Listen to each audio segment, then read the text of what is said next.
Welcome to the Blue Cafe. We offer stories of infidelity, betrayal, and redemption. Please like and subscribe. Cheers. Now, on to today's story.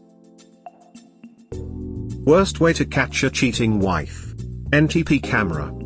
This will be as long as it happened a few years ago, and I just finally felt like sharing it after reading many stories and experiences here. It's my hope my story will help someone else survive cheating.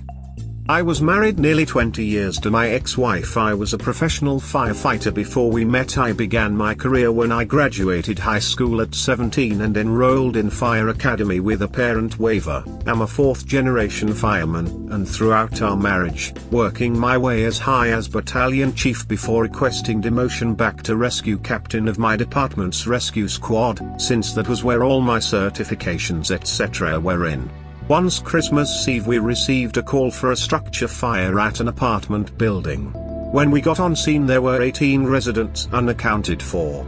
We began rescue ops, and in one unit I found a young husband and wife, got them out, and as a tender changed my air bottle, the young woman sitting with medics began screaming, my baby, my baby." I ran up to her and asked her, "Mom, what kind of baby am I looking for, dog, cat, human, or what?" All she said was "my baby" over and over, so I ran back in. A short time later I emerged with an infant as I made my way out. Something inside the building blew, sending debris everywhere. I was hit in the back by a piece of wood like a giant splinter. I somehow still made it to the triage area, handed off the baby, and collapsed. That was when the splinter was found sticking out of me. I was helicoptered to a trauma center. While on the way I passed away twice and revived. I was taken in for emergency surgery. The splinter had nicked my heart and I was dying. My wife was called by my crew and told of what happened, and she told my crew that she was not coming. She had better things to do than to worry about my ploy for her attention and how I was using my job to try and get into her panties. I was in the hospital for 30 days as they would not release me until they were sure I was healed enough to return home, in a very rural area about 60 miles from where I worked and a real hospital. When I was released I tried to get my wife to pick me up. She told me she didn't have time to make that drive. I had to beg for a ride home, and when I finally found one through one of my crewmates, he accompanied me into my house, making sure I was okay and not alone. We walked through my home looking for my wife since her minivan was in the driveway. When I opened our bedroom door I collapsed to my knees as my crewman came up behind me and shouted, "WTF are you doing?" We opened my bedroom door to find my wife in bed. She had a man under her in her kitty, another behind her in her butt, and a third in her mouth. At first the thing that hit me most was the one in her butt and mouth, things she never did with me and that I had never tried at all, claiming I was too big and would gag her or hurt her. My friend helped me up. He took me out, then went in and gathered some clothes to take. He took me to another friend's home where we explained what had transpired. Later on, the friend with me when I caught her told me when he went in to get things for me, the ex and her boy toys never stopped what they were doing, and he took cell phone video without them noticing. A few days later my friends helped me find a lawyer and started the divorce process. Luckily our kids were already adults now, so we didn't have that battle in divorce to put our kids through, because in court I learned that everyone in our friends group was getting some of my wife except me. She openly admitted to doing every man in town to the judge, and how I was nothing but a paycheck, and how she always hoped I'd die in the line of duty and she'd get that $1 million life insurance we had if I was killed on the job. When we met and throughout our life she was always sweet and naive. She was a little slow in many things, but when her mama lost everything and moved in with us for a while, that's when my wife began to change. Her mom didn't live in the same house the entire time, as we bought a small building and turned it into a little cottage on the back end of our property so we could have our privacy. Once I moved her mom out back is when I noticed the changes in her. It was hard for me to notice red flags etc., as I was the only one working and I would work 48 on and 24 off. The normal is 24 on 48 off, but because she refused to work I had to work double and even at times a second job to support 5 of us by myself. Wife, 2 kids, Mill and myself.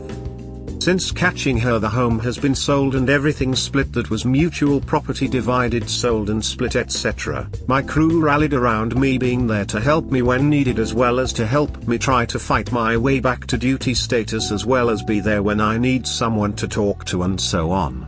Most of these men and women on my crew lived in the city we worked in, so it was an hour drive at least each way to assist me. I worked my ass off to get my career back.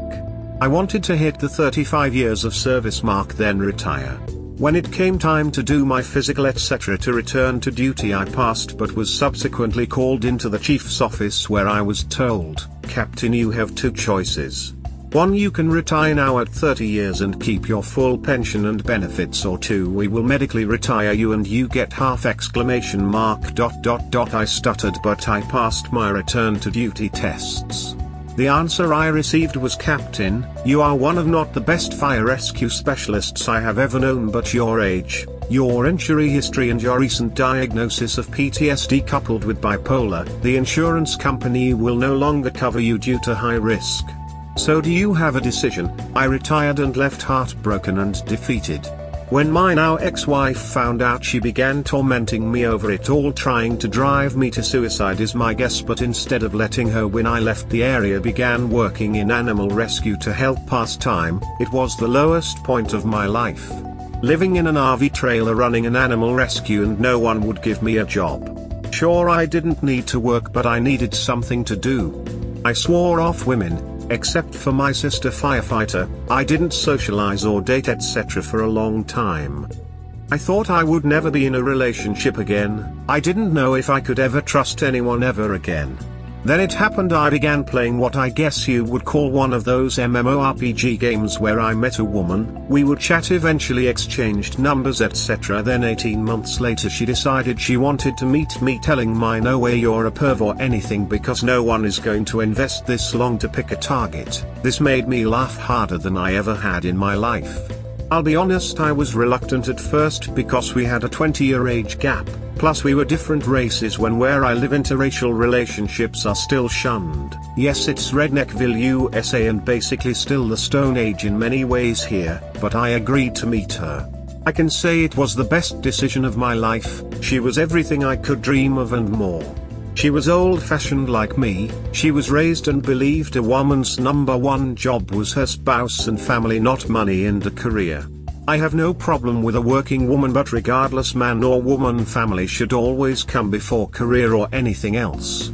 I guess it's kind of ironic in some way. I lost my dad to the Vietnam War, and here I am now married to a Vietnamese woman, expecting our first child in November of 2021.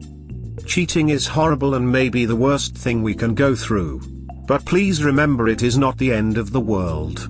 Nor are all men or women the same as your cheating spouse. The keys are: make time for you, get help and find yourself again. Take you time and remember, something better is out there looking for you too. Suicide is never an answer. Giving up should not be an option. You are strong, you can do it. A life can be rebuilt and become a new, a better one. Remember, life and love will always find a way. We hope you have enjoyed today's episode.